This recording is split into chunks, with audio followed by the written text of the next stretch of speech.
Welcome to E-Padasala program for PG students of computer science. So, I will be teaching you embedded systems for this course. Today, I will be giving you a lecture on introduction to computing. So, in this actually we will be looking at the definitions of the system, embedded systems, as well as the fundamentals of your computings and basic concepts of digital processing and logic circuits. And at the end we will be looking at how the system will be built up, so that the architecture also will be shown to you. So, basically the system we will be looking at, it is a way of working or organizing or performing one or more tasks according to a fixed set of rules or programs or plan, or I can call it as it is an arrangement in which all units will assemble and work together according to a program or a plan. So, this is actually a general definition, but we will be looking at in this course embedded system. So, in an embedded system it is different from your normal system. In what way? In the sense we will be having hardware as well as software. So, here an embedded system is a system which has a software embedded into a hardware, which makes a system which is dedicated for an application or a specific part of an application or a product or a part of larger system. So, it is a dedicated system, it can be made it into a part of a system, or it can be a many things combined together make a single system also. So, we will be using here this embedded system which will be made for a dedicated purpose. So, your software is embedded in the computer hardware, so that it will be used for only a particular specific purpose. So, this is the basic difference from your normal system and a embedded system, where before looking into your system development, first we need to know about the fundamentals for computers as well as what will be the digital systems we will be having. So, the first thing is, in the digital computing systems we will be looking at only bits, we will not be looking at numbers. So, when you are looking at bits we will be having zeros and ones. So, how we will be generating these binary values, that will be the first task. Then we will be knowing that how we will be working with your bits. So, usually in the real world we will be using only decimals, where the decimal numbers we will be calling it as 0 to 9, where we will be having a 10 different symbols.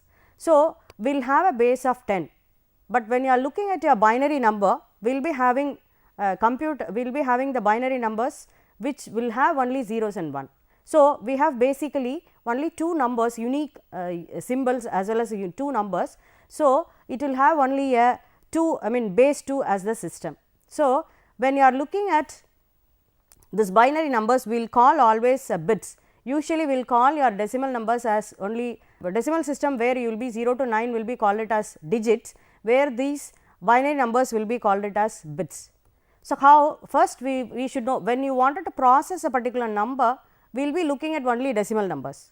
So, when you are looking at decimal to binary, first we need to know, when you wanted to process a number, the number will be given in only decimal. So, if the decimal is given, I need to convert that decimal number into binary number. So, when I wanted to convert the decimal number into binary number, I have to follow a particular step. So, what I have to do is, I have to divide that particular number by 2 continuously and keep tracking of your reminders.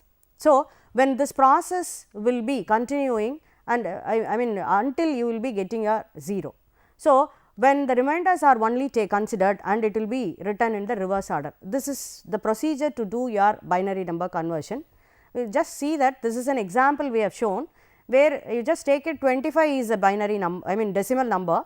Now, I wanted to convert this into binary. So, what I have done over here is 25 by 2 is done. So, we will be getting 12 as your quotient as well as 1 as your reminder, where I will be keeping this 1 as a reminder, that will be of most important to me, and the 12 is again consecutively divided by 2. So, when I am dividing by 2 I will be getting a 0 and reminder as 0, 6 as quotient and reminder as 0. So, now I will be taking 6 divided by 2. So, you will be getting a 3 and the remainder is 0. So, again I am dividing it by 2, I will get 1 as quotient and 1 as remainder.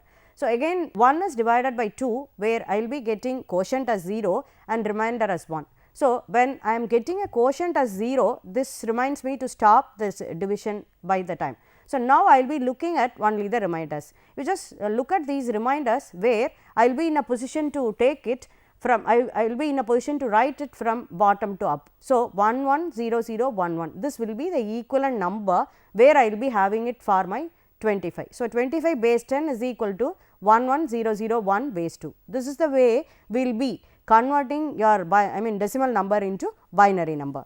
So, if we know how to convert decimal number into binary number, where we need to know how to convert a binary number into decimal also. So, for that we need to do a different procedure, where we will be looking at always, if I am having a decimal number, I will say that 10 power 0. So, it is 1, 10 power 1 is 10, tens place, and 10 power 2 hundreds place, maybe 10 power 3 it is thousands place. So, we will be looking at units place, tens place, hundreds place and thousands place. Same way here also, when I am looking at a binary number, I will say that the first position is 2 power 0. So, 1, the next position is 2 power 1, that means the weightage is 2 power 1, and this is 2 power 2. So, 4 is the weightage, 2 power 3 and 2 power 4. Based on that, these numbers will be having the weightage. So, now when I wanted to convert the whole number 1 1 0 0 1 1 into a decimal number. So, when I am converting it, I will be marking it 1 into 2 power 0, which is equal to 1, 0 into 2 power 1, which is equal to 0, 0 into 2 power 2, which is 4, which is also 0. So, 1 into 8 is 8. So, 1 into 2 power 4, which will be 16. So, now I am adding up this 16, 8, 0, 0 and 1. So, it comes to 25. Now, we will be knowing that how to convert 25 to a binary number, and we will be checking that, and we will be following a procedure which converts this 110012 to 25 decimal number. So, this is the way you will be converting your decimal number into binary as well as binary number into decimal. So, when you are looking at, as you know, if I am looking at 25, where I will be representing with the 5 bits. So, only we have 2 digits, this will be converted into 5 bits. So, if I am writing any other number, I should be in a position to represent it with more number of bits, that I wanted to minimize the number of bits. So, for that particular reason, we will going ahead with a different system. It is slightly related to your binary number system, where we will be using your hexadecimal system. So, the hexadecimal, what it means is, it will have 16 unique digits, that means 0 to 15, we will be taking it as 0 to 15, but we know that from 0 to 9 it is a unique number, but when I am looking at 10, 11 and other things, I need to give a different symbol. So, for that particular reason, I will convert this 10 into A, 11 into B, 12 into C and 13 into D, 14 into E and 15 into F. Now, all other numbers I will be having 0 to 9. Now, I will just say that if I am having, instead of having a 0 to 9 for a decimal system, 0 to 1 which will be of binary system, the hexadecimal system has 0 to 15, 16 numbers as the base numbers. So, what is the advantage over here is, each number where I will be having, up to 15, I can represent with only one number. So, now if I am, when I am looking at binary number, I can say 0 becomes 0 0 0 0. That means 4 bits I will be in a position to combine. How it becomes 4 bit is, 16 is equal to 2 power 4. So, to the base of 2 we will be having 4 bits if I am combining together, which makes 16. So, the 4 binary numbers are combined together to make a single hexadecimal number. So, it is very easy for me to represent any of the binary number into hexadecimal number by packing up 4 bits into a single hexadecimal value. So, now you just look at over there, I have 0 0 0 which will be 0. When I am looking at 1 1 1 0, then I will be calling this as E. When I am looking at 1 1 1 1, this will be converted into F. So, 15 is 1 1 1 1 in binary, this is converted into F over there. So, if I have 4 binary bits, that I will represent with a single hexadecimal number. This is the advantage over when you wanted to represent a number. If I am giving a hexadecimal number, when it is given to a digital system, this will be this converts this number into 4 bit number, and 4 bit is taken for the binary processing. So, now one of the system which makes writing up the binary numbers in a simple way is hexadecimal system. So, people always prefer to write binary numbers in hexadecimal system. So, you just see that this is an example where I have a binary number, I will be having something like 1 0 0 0 1, 1 1 1 1 1 1 0 1 0 1 in binary. When I wanted to represent in hex, I just make it from left to right, I am going in this direction. So, I will be grouping this 1010 as one number and 111 is one number and 1001 as another one number. So, now when I am making it 0101 is 1 plus 0 plus 4 is 5. So, I will call this number as 5 in hexadecimal, whereas here 11111 is nothing but a 15, where I will represent this 15 as f in my hexadecimal number.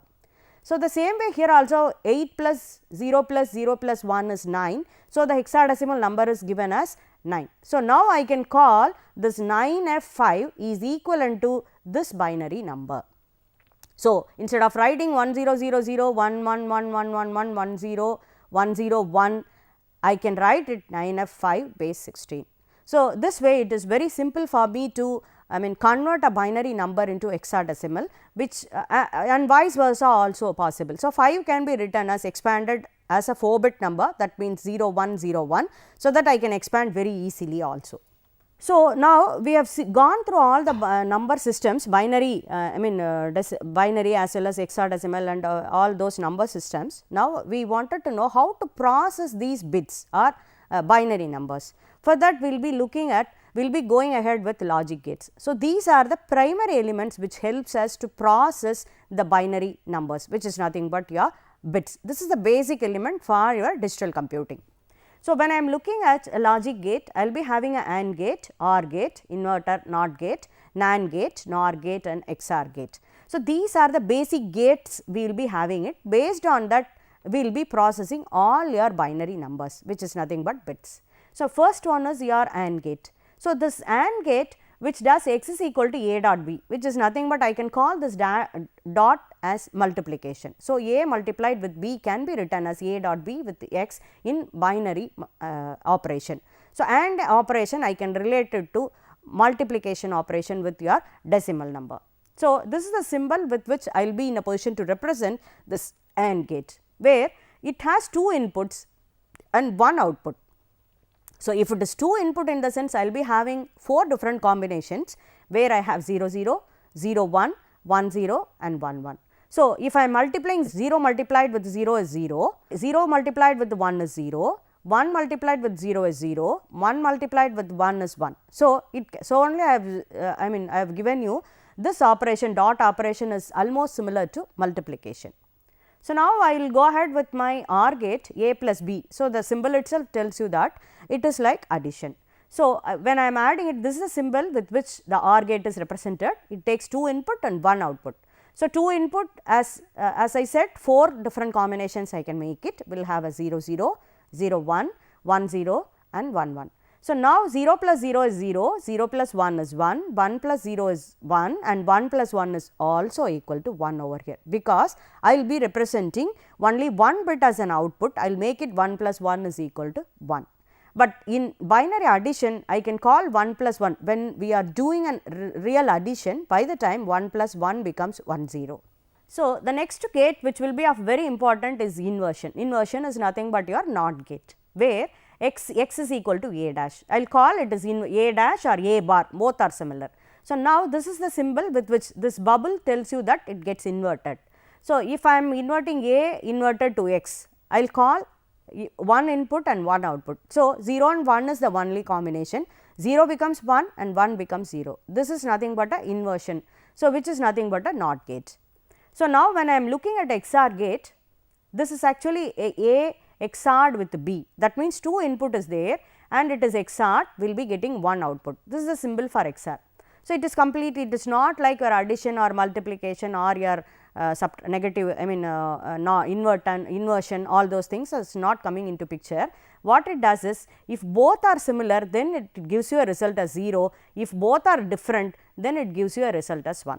So, you just look at over here 0 0, because both are similar, the result is 0, 0 1, both the input are different, so the output is 1, 1 0, the inputs are different, so the output is 1, 1 1, both are similar, so it is 0. Rather, I can say that this is usually used for comparison purpose. If I am putting a bubble over there, you can imagine if I am putting this NOT gate followed by the XOR gate, after that if I am putting a NOT gate, I may get it, if both are similar, then I will get a 1.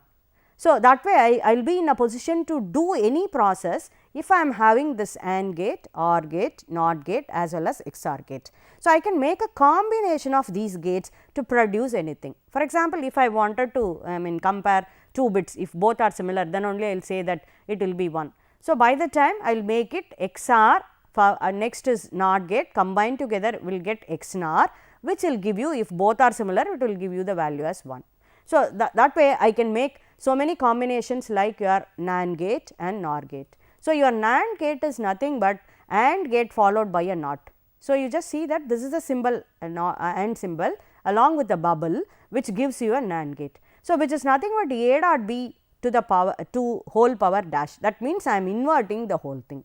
Rather I can have 0 0, previously it will be multiplied. So, 0 0 is 0, now it gets inverted. So, this is 1. So, 0 into 1 multiplied, I will be getting a 0, it is inverted 1. So, 0 1 0 is also 1. So, 1 1 in the AND gate it becomes 1, now it is inverted. So, it is 0. So, you just look at that this NAND gate is a inverted AND gate. So, the same way I have a NOR gate where A plus B the whole dash. So, A plus B is nothing but R, where I will be having 0 plus 0 is 0 inverted as 1, maybe 0 plus 0 is 0. So, inverted is 1, 0 plus 1 is 1. So, inverted is 0, 1 plus 0 is 1 which gets inverted as 0, 1 plus 1 is also 1 which gets inverted as 0. So, now you just see that this NOR gate gives you the result of 1 for only one combination which is 0 0. So, now these are the primary gates we will be having for processing your binary numbers. So, with the processing of all these things, I should be in a position to implement any of the functions. So, any process you wanted to do it, that can be done with these gates combined together. So, if I am combining these gates, I will make a digital circuit. That particular digital circuit is used for processing the digital digital values, which is nothing but binary numbers. So, I told this is a digital circuit. So, digital circuit is a combination of your gates, but it is made for a particular purpose. It will give you certain results. So, the first example is your adder, where your adder will have half adder as well as full adder. What is meant by half adder, what is meant by full adder is, if I am adding 2 bits, I will be in a position to get 2 results, one is sum and another one is carry. For example, if I have a value of 0 0, maybe I will be in a position to have, if it is 0 plus 0, I will be getting a 0, 1 plus 0 is equal to 1, whereas 0 plus 1 is equal to 1, if 1 plus 1 is equal to 1 0. This is what we wanted to have it. So, now you just see that this 0, 1, 1, 0, these are the units place values. So, I can say that I will get it in my sum, whereas if I am getting this as 1 0, where this 1 is a carry over here. So, when I am looking at the carry as well as sum. So, sum will be the results for all these values, whereas 1 plus 1 only will be giving you the carry. So, this is what we will be looking at when you are looking at adder. So, when I am looking at adder, you just see that your A and B are the inputs. If I am adding it through the XOR, I am doing it. XOR, what it does is 0 plus 0 is 0, 1 plus 0 is different. So, 1, 0 plus 1 is different. So, 1. So, remembering your XOR gate, it will give you, if 1 1 both are similar. So, 0. So, that will be given you the sum as the result, whereas when I am adding it 1 plus 1 which becomes 1 0. So, by the time this will be 0 and this will be 1.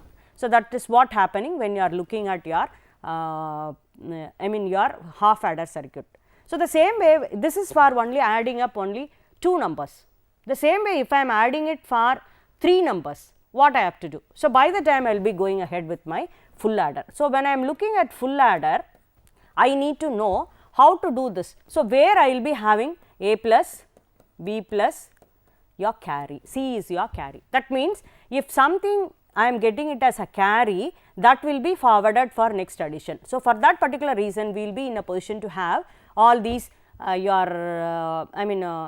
adder and all those things. We will be using it 3 bits added together. There also you just see that. So, when you are looking at A plus B, where I will be in a position to add these 2 numbers, I will be getting a result over here, and when I am looking at the third value also I wanted to add it, I am going for a full adder. So, when I am looking at a full adder, I will be looking at two half adders are combined together. So, A plus B plus C, which will be two XORs are added together, I will be getting a sum. Whereas, I am taking A B is added together to get a carry, and this again this carry which is also added together. I should get either these two are 1 or these two are 1 or these A and carry are 1. If any 2 is 1, I will be getting 1, I mean carry as 1. So, this is the basic concept. So, that particular concept is made it in a truth table. Through the truth table, I will be making, I will be simplifying the functions which I wanted to implement. For example, here sum and carry is my functions. I will reduce the equation. So, that particular equation is reduced through so many techniques using K-map or something else, or using certain formulas, I will be or rules, I will be minimizing or I will be making the equation should be optimized. Then I will be implementing that equations using this kind of logical gates. So, now I will be making this as a digital circuit.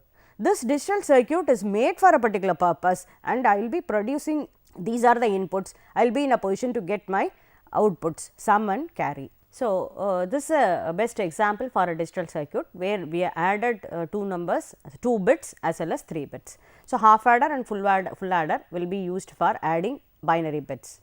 So, the next is one specific example is your decoder.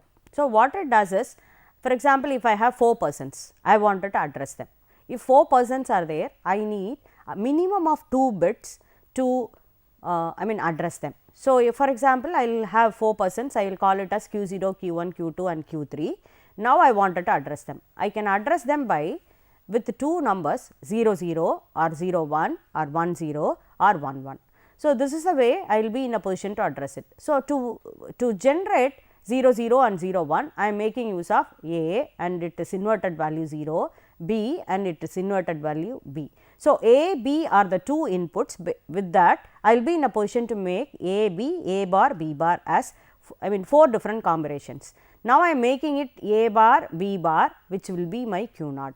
Maybe if I am giving A bar B, then it will be my Q 1. So, that way A, B. So, now I will be in a position to select any one person by giving any one of the value with these A and B inputs. So, with the 2 values I can make 2 power 2 as 4 combinations. The same way if I have 8 persons, I can have 3 values. So, 2 power 3 is 8. So, 8 different combinations and I can make it and I can call them.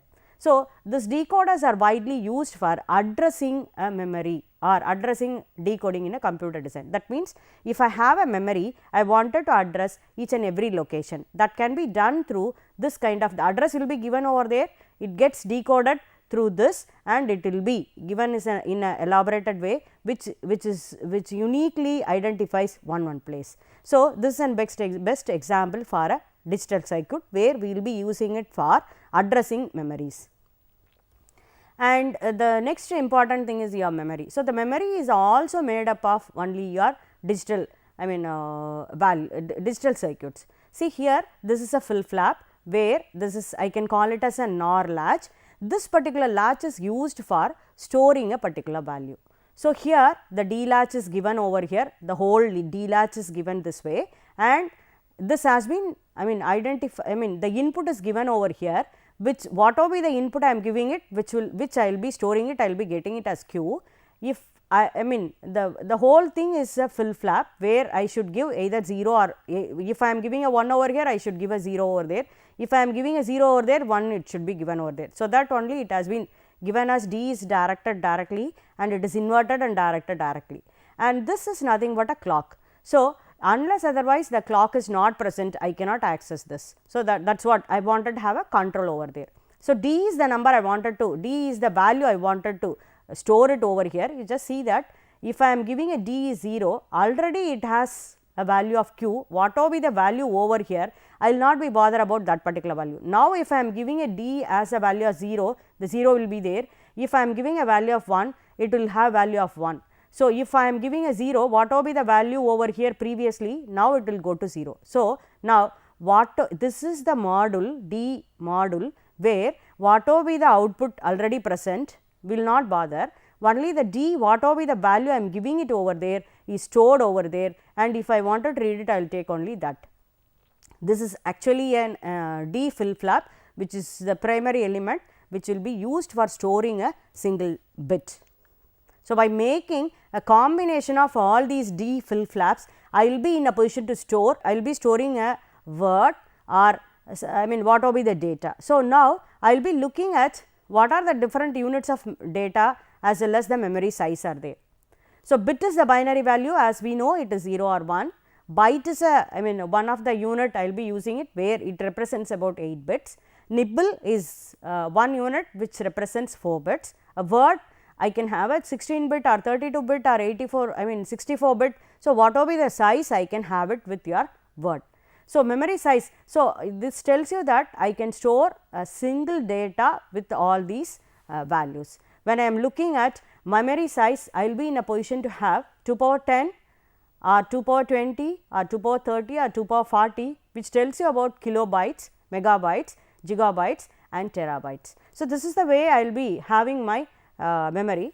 So, now we will see that quickly, we will see that the computer how you will be having it, where all these already we have gone through the digital circuit, we will gone through the memory. Now, I wanted to have a CPU which is nothing but a processing unit. CPU is nothing but your processor, we will be discussing in the further sections, and IO devices are connected, and RAM memory as well as read only memory, random access memory, read only memory, IO devices and your CPU is connected together to make a system. So, when you are connecting all those things, this has been done through the different data cables, which is otherwise called address bus, data bus and control bus.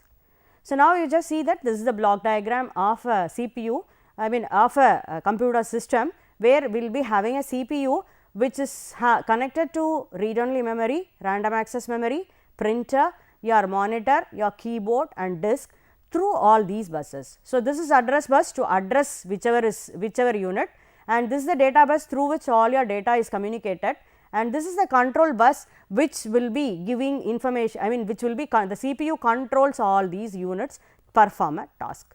So, with this I will be giving you a information about the computer system. Maybe I will be in this lecture I have gone through the different definitions of the system as well as I have explained what is an embedded system, and we have gone through the fundamentals of computing, and we discussed slightly about digital processing, and the different number system was discussed. The different logic gates which is used for digital processing is also discussed. So, digital circuits which is nothing but made it using a logical gate. So, I can call that also as a logic circuits for processing the number bits will also be discussed, and introduction to the system architecture is also covered in this lecture. So, these things if you wanted to refer any books you can refer. Some of the embedded system fundamentals has been taken from 8051 microcontroller and embedded system using assembly and C Muhammad Ali Masdi book.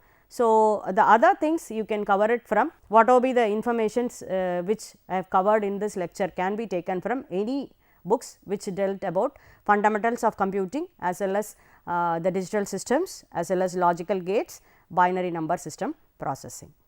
Thank you.